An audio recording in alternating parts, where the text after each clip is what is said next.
बिस्मिल्लाहिर्रहमानिर्रहीम, अस्सलाम वालेकुम। इस लेक्चर में हम रेस्पिरेशन फिजियोलॉजी का गाइडिंग का चैप्टर नंबर 39 का पार्ट नंबर 2 डिस्कस करेंगे। इसमें हम हाइड्रोस्टैटिक प्रेशर के बारे में बात करेंगे, उसके डिफरेंट जोन्स और दी पुलमोनरी ब्लड फ्लो को डिस्कस करेंगे। उसके अलावा कार्डिक आउटपुट कैसे बढ़ता है अभी एक्सरसाइज के दरमियान। उसके अलावा हम जो है वो पुलमोनरी डायनामिक्स के कुछ प्रेशर्स वगैरह के चेंजेस वगैरह हम देखेंगे। ठीक है, तो सबसे पहले हम स्टार्ट करते हैं। हम सबसे पहले देखते हैं जी हाइड्रोस्टैटिक प्रेशर को।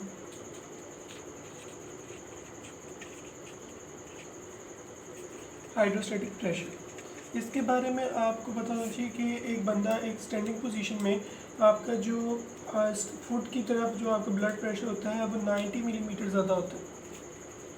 फुट की तरफ जो आपका ब्लड प्रेशर है फुट की तरफ वो जो है वो हार्ट की निस्बत जो है वो कितना होता है 90 टाइम्स जो होता है 90 मिलीमीटर ऑफ मर्करी जो है वो ज़्यादा होता है। ठीक है, अब ये तो बात हो गई आपकी, ये है हाइड्रोस्टैटिक प्रेशर, इसको आप हाइड्रोस्टैटिक प्रेशर कहते हैं। तो वो कहते हैं हाइड्रोस्टैटिक प्रेशर क्या है कि आप वेट ऑफ द ब्लड जो है वो कितना वेट ऑफ द ब्लड है itself in the blood vessel, ये आप देखते हैं। ठीक है, अब हम देखते हैं यही सेम इफेक्ट जो है वो लंग्स के अंदर आपने याद रखना है कि एक एडल्ट पर्सन के अंदर कि उसके जो lowest point of the lung है, लंग्स का लोएस्ट पॉइंट है। अब ये देखिए लेवल ऑफ हार्ट है, upper part of lung, lower part of lung. तो अब आपने याद रखना है कि जो टोटल आपका पोटेंशियल डिफरेंस आ रहा है, पोटेंशियल डिफरेंस वो है 23 मिलीमीटर ऑफ मर्करी आ रहा है। कैसे आ रहा है? अब जो लेवल ऑफ हार्ट है उसका अपर के रिलेशन से जो अपर वाला आपका जो प्रेशर होगा, पोटेंशियल जो प्रेशर है हाइड्रोस्टैटिक प्रेशर वो कम है एज़ कम्पेयर टू हार्ट के। तो हार्ट का कितना ज़्यादा है hydrostatic pressure? 15 times, 15 millimetre of mercury ज़्यादा है। और जो आपका लोअर पॉइंट पर है, जो लोअर पॉइंट है उसका हार्ट के लेवल से जो है वो हाइड्रोस्टैटिक प्रेशर जो आपका आर्टीरियल प्रेशर है वो 8 मिलीमीटर ऑफ मर्करी ज़्यादा होता है। तो जो एक बंदा एक स्टैंडिंग पोजीशन में खड़ा है तो वो कहते हैं कि जो उसका अगर आप एक नॉर्मल कंडीशन में देखें बंदा स्टैंडिंग पोजीशन में रेस्ट पे है तो उसके जो लोअर पार्ट है उसमें ब्लड फ्लो कर रहा होगा, लेकिन जो अपर पार्ट है उसमें ब्लड फ्लो इतना नहीं कर रहा होगा, थोड़ा ब्लड फ्लो कर रहा होगा। ठीक है, अब हम डिस्कस कर लेते हैं जोन्स। तो जोन्स आपने याद रखने हैं कि ब्लड कैपिलरी की जो वॉल होती है, जो कैपिलरीज होती हैं एल्विलाई के अंदर, वो जैसे उनके अंदर ब्लड आते तो वो डिस्टेंड कर जाती हैं, लेकिन जब बाहर जो एयर होता है एल्विलाई के अंदर वो बढ़ेगा तो उससे क्या होगा कि जो कैपिलरी की वॉल्स हैं वो तंग होना शुरू हो जाएंगी और कैपिलरीज को क्लोज कर जाएंगे, उनमें से ब्लड फ्लो नहीं करेगा। ये तब होगा जब आपका एल्व्यूलर एयर जो है वो ज़्यादा हो जाएगा as compare to blood capillaries pressure. ठीक है, तो उससे ज़्यादा हो जाएगा। तो अब हम देख लेते हैं कि डिफरेंट जोन में आपने डिवाइड कर दिया लंग्स को। अब जोन नंबर 1 क्या है? जोन नंबर 1 आपने याद रखना है, इसमें ब्लड फ्लो नहीं करता, बिल्कुल ब्लड फ्लो नहीं करता। क्यों नहीं करता? क्योंकि इसमें एल्व्यूलर एयर जो है वो उसका राज होता है as compare to blood capillary के अंदर जो प्रेशर है उसकी बनस्बत उसमें ब्लड नहीं कर रहा, इसलिए जो है वो तंग हो जाती हैं और आर्टीरियल प्रेशर जो है वो एल्व्यूलर एयर बढ़ जाएगा और जोन नंबर 1 में जो है वो ब्लड फ्लो नहीं करेगा। अब जोन नंबर 2 इसको आप कहते हैं इंटरमीडिएट ब्लड फ्लो, मतलब इसमें कि ब्लड थोड़ा बहुत फ्लो कर रहा होता है। डायस्ट्रोल के दरमियान जो है वो ब्लड फ्लो नहीं कर रहा होता और सिस्टोल के दरमियान ब्लड फ्लो कर रहा है। क्यों कर रहा है? क्योंकि सिस्टोलिक प्रेशर जो है वो ज़्यादा है as compare to alveolar air और इधर एल्व्यूलर एयर ज़्यादा है as compare to diastolic pressure. ठीक है, अब इसकी हम एक तहकीक भी देख लेते हैं यहीं पर ही कि जो आपका हमने कहा कि जो सिस्टोलिक प्रेशर है वो, अब हमने कहा हाइड्रोस्टैटिक प्रेशर है जी टोटल 15। ठीक है, 15 हमने कह दिया हाइड्रोस्टैटिक प्रेशर। ठीक है, तो आपका जो लेवल ऑफ हार्ट है, लेवल ऑफ हार्ट पर आपका सिस्टोल कितना, सिस्टोल था 25 और डायस्टोल था आपके पास 8। ठीक है, तो आपने हार्ट में से जो है वो हार्ट के लेवल में से जो है वो माइनस करना है आपका हाइड्रोस्टैटिक प्रेशर। तो जो हार्ट के लेवल में से जब आपने माइनस किया तो 25 माइनस 15 कितना हुआ 10। तो आपका जो डायस्टोलिक प्रेशर सिस्टोलिक प्रेशर है वो 10 है और ये एल्व्यूलर एयर प्रेशर से जो है वो ज़्यादा है। एल्व्यूलर प्रेशर जो है वो कितना था 0, तो ये 10 है, तो ये ज़्यादा हुआ तो इसलिए ब्लड फ्लो फ़र्क कर रहा है। लेकिन जो डायस्टोल है उसमें क्या ये 8 है, 8 को आपने 15 में से माइनस किया तो ये नेगेटिव में वैल्यू आई। ये कितनी आई 8 माइनस 15 इज इक्वल टू -7 है, तो ये -7 जो है ये नेगेटिव वैल्यू है। तो नेगेटिव वैल्यू की वजह से 0 से कम है तो इसमें ब्लड फ्लो नहीं करेगा। अब हम देख लेते हैं जोन नंबर 3। जोन नंबर 3 आपने याद रखना है कि इसमें जो है मुकम्मल ब्लड फ्लो करेगा। क्यों करेगा? क्योंकि इसमें जो है वो एल्व्यूलर कैपिलरीज में ब्लड जो है वो ज़्यादा होगा एज़ कम्पेयर टू आपका एल्व्यूलर वॉल्स के अंदर जो है एल्व्यूलर एयर की बनिस्बत। ठीक है, ओके, ये तो आपको आई होप सो कि ये सारा आपको समझ आ गया होगा। अब क्या है कि जो आपके अपर पार्ट ऑफ लंग्स है उसके अंदर जो है वो कहते हैं कि जोन नंबर 2 एग्जिस्ट करता है। तो उसमें इंटरमीडिएट ब्लड फ्लो कर रहा होता है, डायस्टोल के दरमियान नहीं कर रहा, सिस्टोल के दरमियान कर रहा है। और जोन नंबर 3 जो है वो एग्जिस्ट कर रहा होता है लोअर लेवल पर। ठीक है, अब ये भी आपको क्लियर हो गया होगा। अब आपने याद रखना है कि जोन नंबर 1 किस कंडीशन में होता है। अगर कोई आपकी डिजीज़ हो गई है उसमें क्या है कि आपका एल्व्यूलर प्रेशर जो है वो एल्व्यूलर एयर बढ़ गया, ठीक है, और सिस्टोलिक प्रेशर जो है वो कम हो गया। तो इससे क्या होगा कि आपके जो सिस्टोलिक प्रेशर कम हो गया तो आपका जो एल्व्यूलर प्रेशर है वो बढ़ गया। सपोज़ ये 10 मिलीमीटर ऑफ मर्करी बढ़ गया और सिस्टोलिक अगर नॉर्मल है तो फिर भी जो है वो जोन 1 एग्जिस्ट करेगा और कोई ब्लड फ्लो नहीं करेगा। तो आपने इस तरीके से याद रखना है कि सिस्टोल कम हो गया, एल्व्यूलर प्रेशर बढ़ गया, सिस्टोल कम हो गया, डायस्टोल तो वैसे ही जोन नंबर 2 ऊपर एग्जिस्ट कर रहा है। जोन नंबर 2 में क्या था कि जो डायस्टोल है वो तो होता ही नहीं है, तो सिस्टोल होता है। सिस्टोल ही अगर कम हो गया तो एल्व्यूलर प्रेशर बढ़ जाएगा और बिल्कुल ही जो है वो ब्लड फ्लो करना बंद कर जाएगा। और ये डिफरेंट है जो आपकी डिजीज़ होती है उसके अंदर होता है।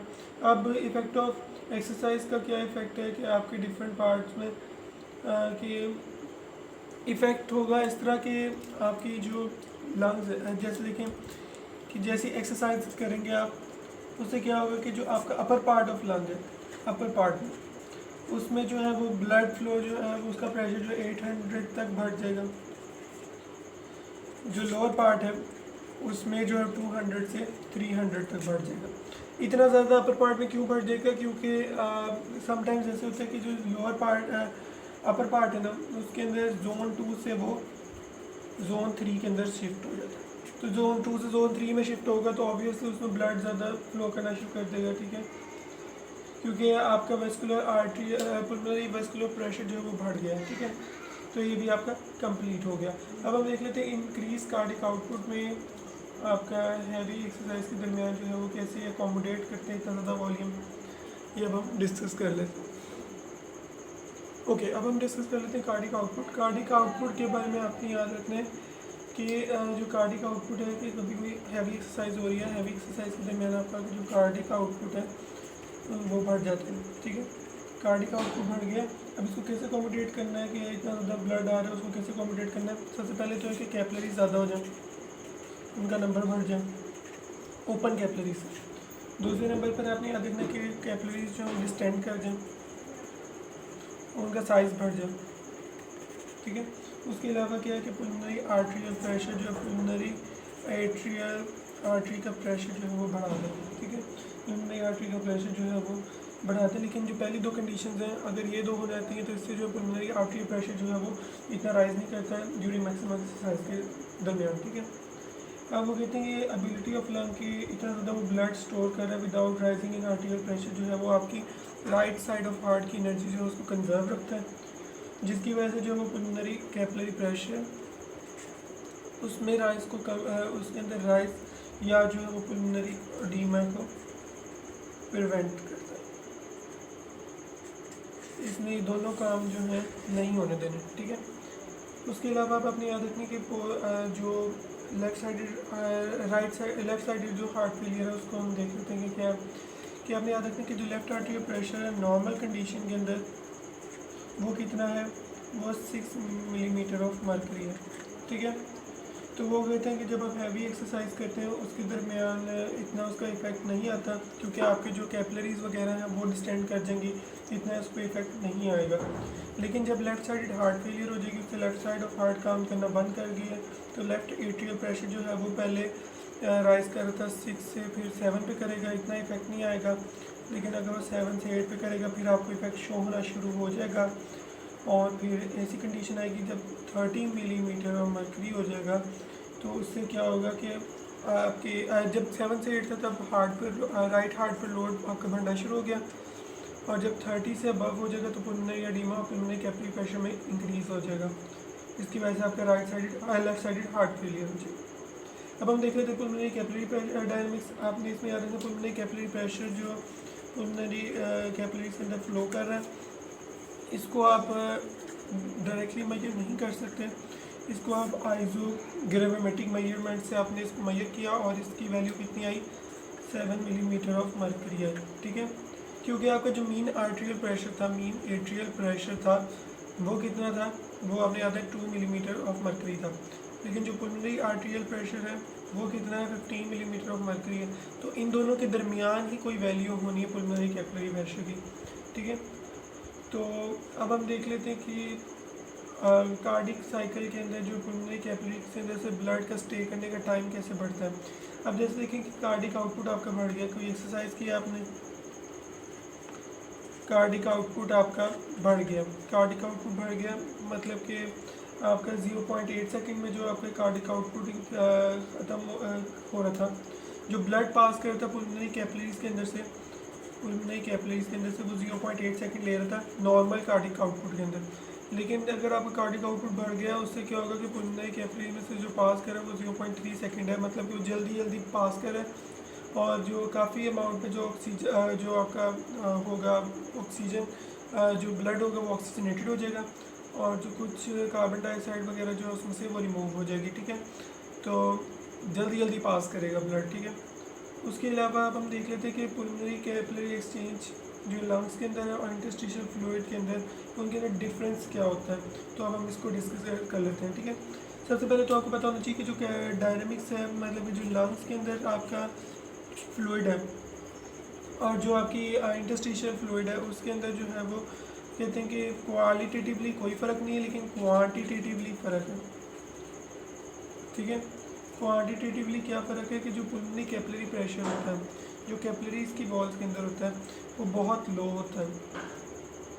ठीक है, जो पुल्मोनरी कैपिलरीज प्रेशर है वो 7 मिलीमीटर ऑफ मर्करी, बहुत लो है एज़ कम्पेयर टू जो आपकी पेरिफेरल टिश्यूज़ के अंदर है वो कितना है, 17 मिलीमीटर ऑफ मर्करी है, ये ज़्यादा। पहला डिफरेंस हो गया। दूसरा डिफरेंस आपने याद रखना कि जो इंटरस्टिशियल फ्लूइड प्रेशर जो लंग्स के अंदर है वो नेगेटिव होता है, बहुत नेगेटिव होता है, मतलब कि ये -5 तक होता है मिलीमीटर ऑफ मर्करी, जबकि जो आपका दूसरा आपके पेरिफेरल टिश्यूज़ के अंदर है वो कितना है, वो आपने याद रखना है -8 मिलीमीटर ऑफ मर्करी है।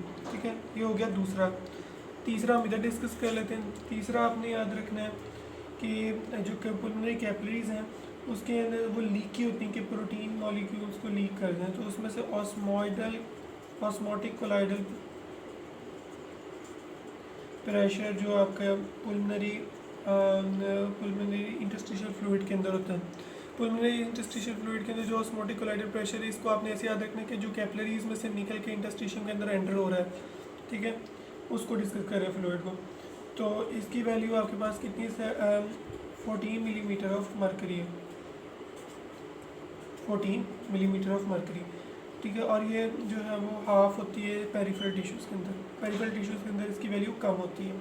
ठीक है, अब चौथे नंबर पे आपने याद रखना कि एल्व्यूलर वॉल्स होती हैं वो बहुत थीन होती हैं। ठीक है, और वो इतनी वीक होती हैं कि जो बाहर से अगर ज़्यादा प्रेशर हो जाए, इंटरस्टिशियल स्पेसेस में ज़्यादा प्रेशर हो जाए, तो वो जो है वो उसकी वॉल्स को डिस्टर्ब करके उसमें से जो है वो फ्लूइड जो है वो आराम से उसके अंदर एल्व्यूलाई के अंदर जो है वो पास कर सकता है इंटरस्टिशियल स्पेसेस के अंदर से।